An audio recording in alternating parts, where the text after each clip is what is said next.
ولا تقتلوا أولادكم خشية إملاق نحن نرزقهم وإياكم إن قتلهم كان خطأ كبيرا۔ اور مفلسی کے خوف سے اپنی اولادوں کو نہ مار ڈالو، ان کو اور تم کو ہم ہی روزی دیتے ہیں، یقیناً ان کا قتل کرنا کبیرہ گناہ ہے۔ ولا تقربوا الزنا إنه كان فاحشة وساء سبيلا۔ خبردار زنا کے قریب بھی نہ پھٹکنا، کیونکہ وہ بڑی بے حیائی ہے اور بہت ہی بری راہ ہے۔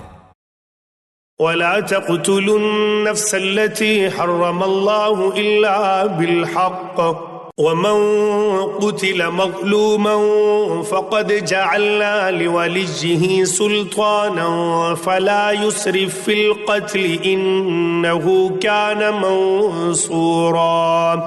اور کسی جان کو جس کا مارنا اللہ نے حرام کر دیا ہے ہرگز ناحق قتل نہ کرنا، اور جو شخص مظلوم ہونے کی صورت میں مار ڈالا جائے ہم نے اس کے وارث کو طاقت دے رکھی ہے، بس اسے چاہیے کہ مار ڈالنے میں زیادتی نہ کرے، بے شک وہ مدد کیا گیا ہے۔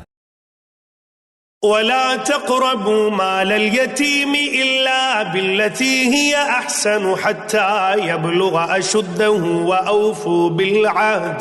وأوفوا بالعهد إن العهد كان مسؤولا۔ اور یتیم کے مال کے قریب بھی نہ جاؤ بجز اس طریقے کے جو بہت ہی بہتر ہو، یہاں تک کہ وہ اپنی بلوغت کو پہنچ جائے، اور وعدے پورے کرو کیونکہ قول و قرار کی باز پرس ہونے والی ہے۔ وَأَوْفُوا الْكَيْلَ إِذَا كِلْتُمْ وَزِنُوا بِالْقِسْطَاسِ الْمُسْتَقِيمِ ذَلِكَ خَيْرٌ وَأَحْسَنُ تَأْوِيلًا۔ اور جب ناپنے لگو تو بھرپور پیمانے سے ناپو اور سیدھی ترازو سے تولا کرو، یہی بہتر ہے اور انجام کے لحاظ سے بھی بہت اچھا ہے۔ ولا تقف ما ليس لك به علم إن السمع والبصر والفؤاد كل أولئك كان عنه مسؤولا۔ جس بات کی تجھے خبر ہی نہ ہو اس کے پیچھے مت پڑ، کیونکہ کان اور آنکھ اور دل ان میں سے ہر ایک سے پوچھ گچھ کی جانے والی ہے۔ ولا تمش في الأرض مرحا إنك لن تخلق الأرض ولن تبلغ الجبال طولا۔ اور زمین میں اکڑ کر نہ چل کہ نہ تو زمین کو پھاڑ سکتا ہے اور نہ لمبائی میں پہاڑوں کو پہنچ سکتا ہے۔ كل ذلك كان سيئه عند ربك مكروها۔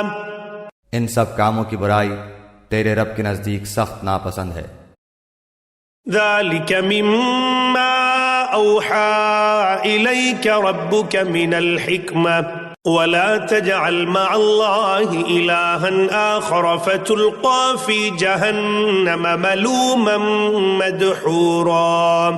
یہ بھی من جملہ اس وحی کے ہے جو تیرے جانب تیرے رب نے حکمت سے اتاری ہے، تو اللہ کے ساتھ کسی اور کو معبود نہ بنانا کہ ملامت خوردہ اور راندہ درگاہ ہو کر دوزخ میں ڈال دیا جائے۔